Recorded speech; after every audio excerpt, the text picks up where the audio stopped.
Good morning, and welcome to Jigger Sports TV. I'm Ben Brown, bringing you analysis. Manchester United's 2-0 loss to Crystal Palace exposed key tactical flaws, particularly in their build-up play.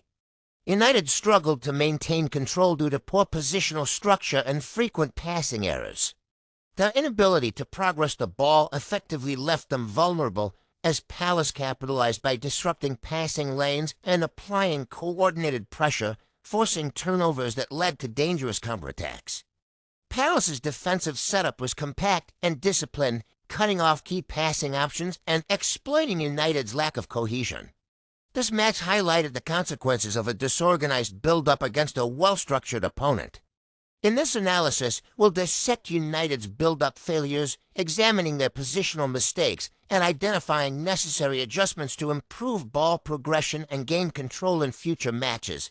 Let's break it down and analyze. Started with this tactical analysis video, and today we are going to focus only on the build-up phase because I think that that's one of the most frustrating elements of Ruben Amorim's tactics.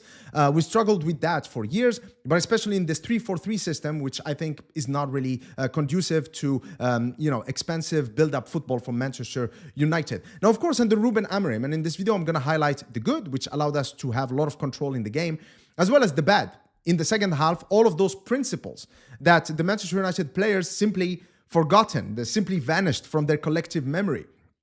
So, of course, under Ruben Amorim, what we have in the build-up is usually a 3-2 shape. However, the main problem with that is that the opposition usually they box the two central midfielders, which renders them absolutely obsolete in the build-up phase. However, in this game, what we actually saw is Bruno Fernandes being given more freedom in that deep line playmaker role, basically dropping every time in the build-up to form a back four with the defenders.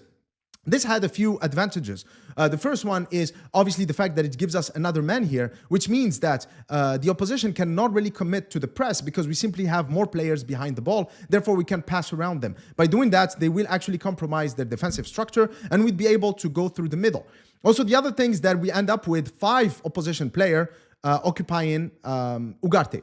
That means that Bruno Fernandes has a lot more time on the ball. And of course, the advantage of that is quite clear. He's actually our best playmaker, our most technical player, our flair player. But also there is another benefit, and it is that with Bruno Fernandes having more time on the ball, it actually allows our more advanced players to make better moves of the ball so that Bruno Fernandes can find them. So here, as we can see, of course, this defensive structure by the opposition is completely obsolete. It serves no purpose. But here, as you see, before Bruno Fernandes actually executes this pass, we have Garnacho and Kobbie Mainoo both dropping deep. Now, this is, of course, a key benefit of us having more time on the ball because it allows the players to move into space. But also there is actually a hidden threat here.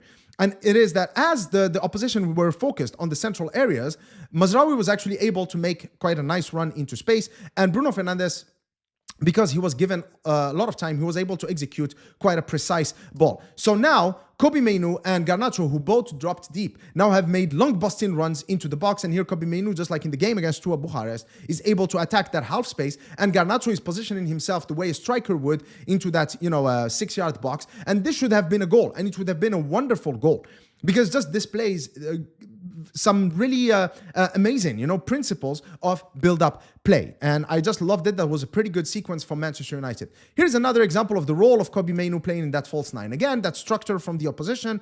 But here, Yoro can actually go long through the middle because Kobbie Mainoo has dropped in.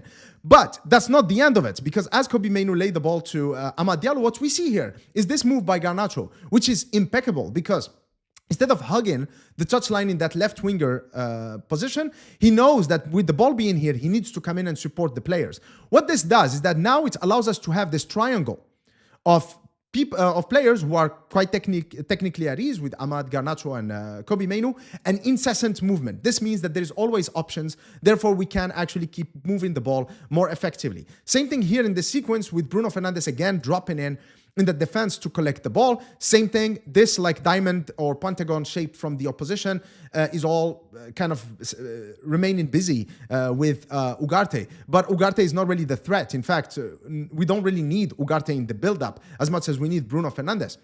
So as the ball moves into wide areas, what we have here again is this same triangle and this great intricate sequence of passes between Dalot, Garnacho, and Kobbie Mainoo. Again, Kobbie Mainoo playing very well here as a false nine. He was very good in that role in the first half, and then in the second half, things just didn't work out, okay? And then Dalot here, he should have gone into just cut inside on your right foot and then shoot at goal, or maybe a through ball towards Mazraoui.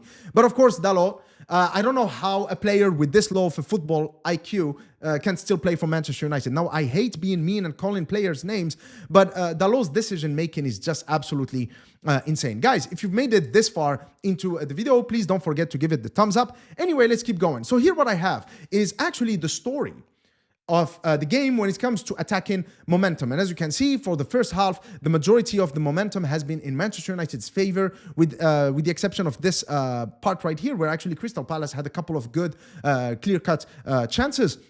But as you can see, this is where Crystal Palace scored the goal, which was around the 63rd, 64th minute. But as you can see, prior to that, all of the momentum was actually in Crystal Palace's favor. And here I'm going to show you why that was the case. Many of you ask me questions. You're like, hey, Mr. Scarlett, why is it that we cannot control games? Well, now I'm going to show you why. And it has everything to do with the build-up phase.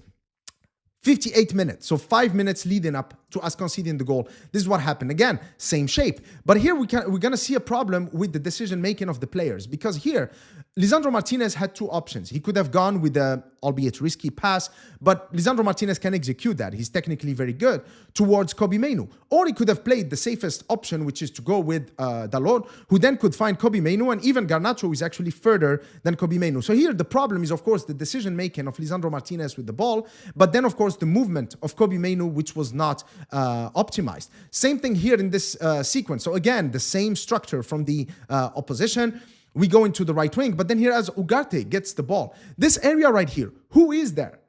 And as I've shown you in the first half, we usually had players like Ahmad or Kobbie Mainoo always dropping into these areas to be involved in the play so that we can get the ball out. But in the second half, none of this happens. So here Ugarte has to go long. But in this area right here, you should have had someone like Ahmad or Garnacho occupying this area. But look at all of the empty space. So we made it quite easy for Crystal Palace to just pin us in our own half.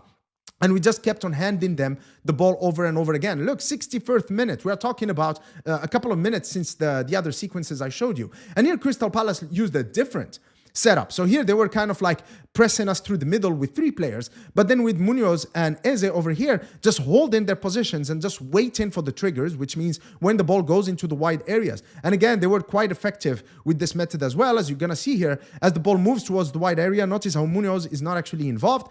He's just waiting. Here, what we could have done, again, Bruno Fernandes should have moved into this position. Or Kobbie Mainoo should have moved deeper to make it easier for Lisandro Martinez to find him. Or maybe wider again so we can go through Dalot into Kobbie Mainoo. But again, none of that happens. What we end up with is this. Dalot, he just controls the ball. Look, Bruno Fernandes is still available. Why are we giving away possession? What is this? How did Diogo Dalot think that this would have been a good decision? I mean, come on, it doesn't make sense at all. You cannot make this shit up. So of course, because we were just giving away possession cheaply to Crystal Palace, they were pinning us in our own turf.